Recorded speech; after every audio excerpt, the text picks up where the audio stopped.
সবসময় কিন্তু ইফতারি টেবিলে ভাজা পোড়া খেতে একদমই ভালো লাগে না। অনেক সময় অনেকের নানান ধরনের সমস্যা হয়ে থাকে। আর এরকম যদি ইফতারি টেবিলে একটি ঠান্ডা ঠান্ডা ডেজার্ট কোনো রেসিপি থাকে তাহলে তো আর কথাই নেই। হ্যালো ভিউয়ার্স, আসসালামু আলাইকুম, welcome back to my channel. আজকে তৈরি করে দেখাবো লাচ্ছা সেমাই। আশা করছি আমার আজকের রেসিপিটি সবার কাছে অনেক ভালো লাগবে।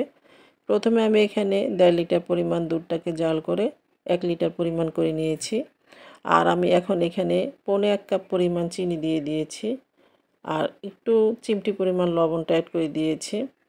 যারা ডেজার্টের মধ্যে মিষ্টি জাতীয় যে কোনো খাবারে একটু লবণ দিতে পছন্দ করেন তারা দিবেন, আর আদারওয়াইজ এটাকে স্কিপ করতে পারেন, সমস্যা নেই। ছোট 2 টুকরো দারুচিনি দিয়ে দিলাম, ছোট 2টা এলাচ দিয়ে দিলাম। দ্যাটস ইট, এর চেয়ে আর বেশি কিছু দেওয়ার এখানে প্রয়োজন নেই। তারপরে এটাকে নেড়ে চেড়ে ভালো মতো আমি এটাকে 2-3টা বলক তুলে নিব। যেহেতু আমি আগে থেকেই দুধটাকে জাল করে অনেকটাই ঘন করে নিয়েছি, আপনারা যদি আরও একটু বেশি পরিমাণে দুধটাকে জাল করে ঘন করে নিতে চান তাহলে নিতে পারেন, সমস্যা নেই। তো আমি এভাবে করে দুধটাকে জাল করে ঘন করে নিয়ে নিচ্ছি। আমি আর বেশি ঘন করে নিব না, যেহেতু আগে থেকে দুধটাকে জাল করে নিয়েছি, তাই আমি 2-3টা বলক ওঠা পর্যন্ত অপেক্ষা করব। আর এটাকে মাঝে মাঝে একটু নেড়ে দিব যেন নিচে থেকে লেগে না যায়, কারণ অনেক সময় দুধটাকে জাল করার সময় নিচে থেকে অনেকটাই লেগে যেতে পারে, তো সেই দিকটা খেয়াল রাখবেন। তো মিষ্টিটা আমি আমার পছন্দ অনুযায়ী এখানে অ্যাড করে দিয়েছি। আপনারা যদি আরও বেশি পরিমাণে মিষ্টি খেতে পছন্দ করেন তাহলে আরও বেশি পরিমাণে মিষ্টিটা এখানে অ্যাড করে দিতে পারেন। আর যদি কেউ আর একটু কম খেতে পছন্দ করেন তাহলে সেক্ষেত্রে চিনির পরিমাণটা আর একটু কমিয়ে নিয়ে নিতে পারেন। তো দেখতে পাচ্ছেন এটা আমার 2-3টা বলক তুলে নেওয়া হয়ে গিয়েছে। এরপর আমি চুলাটাকে অফ করে দিব। চুলাটাকে অফ করে দিয়ে এখানে যে আমি কিছু আস্ত মশলাটা অ্যাড করে দিয়েছি, দারুচিনি, এলাচ, সেগুলোকে আমি তুলে নিব, কারণ অনেক সময় খাওয়ার সময় যদি এরকম এই মশলাটা যদি দাঁতের নিচে পড়ে তাহলে কিন্তু খুবই বিরক্ত লাগে এবং একদমই ভালো লাগে না। তো আমি এভাবে করে মশলাগুলো আমি উঠিয়ে নিয়ে নিচ্ছি, দারুচিনি, এলাচ যেগুলো আমি অ্যাড করে দিয়েছিলাম। আমি দুধটাকে একটি সার্ভিং পাত্রে ঢেলে নিয়েছি।